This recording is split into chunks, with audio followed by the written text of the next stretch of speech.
Sarah kitchen and vlogs. இன்னைக்கு நம்ம கருவேப்பிலை போட்டு ஒரு மூலிகை பொடி மாதிரி செய்யலாம், வாங்க பார்க்கலாம். அது சுகர் உள்ளவங்க இந்த பொடியை சாப்பிட்டீங்கன்னா நல்லா அருமையா இருக்குங்க. சுகர் கண்ட்ரோலா இருக்கும். இது எப்படி செய்யலாம்னு பார்க்கலாம். கருவேப்பிலை நல்லா நிறைய எடுத்துக்கணுங்க.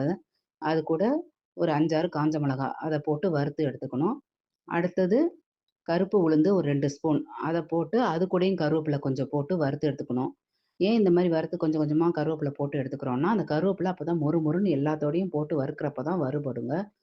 அடுத்தது 2 ஸ்பூன் கொள்ளு.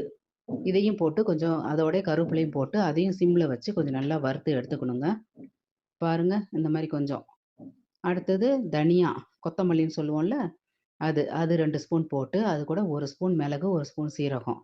இன்னும் கருவேப்பிலை நம்மகிட்ட இருந்தாலும் அதில போட்டு இன்னும் கொஞ்சம் வறுத்து எடுத்துக்கலாங்க. கொஞ்சம் கொஞ்சமா, கொஞ்சம் கொஞ்சமா ஒரு ஒரு இன்கிரீடியன்ட்ஸோட போட்டு போட்டு வறுத்து எடுக்கிறப்போ, அது நல்லா வறுபட்டு நல்லா இருக்குங்க. கொஞ்சோண்டு கட்டி பெருங்காயம், கல் உப்பு எல்லாத்தையும் போட்டு நல்லா வறுத்து, கொஞ்ச நேரம் ஆற வச்சு மிக்ஸியில போட்டு, கொஞ்சம் நெரு நெருன்னு பவுடர் பண்ணி எடுத்துக்கிட்டிங்கன்னா, அருமையான கருவேப்பிலை பொடி ரெடி. இது நல்லா தோசை ஊத்தி, அது மேல இந்த பொடிய நல்லா தூவி சாப்பிட்டீங்கன்னா, அருமையா இருக்குங்க. செஞ்சு பார்த்துட்டு எப்படி இருக்குன்னு சொல்லுங்க. இட்லி, தோசை, சாப்பாடு எல்லாத்துக்குமே நல்லாருக்கும்.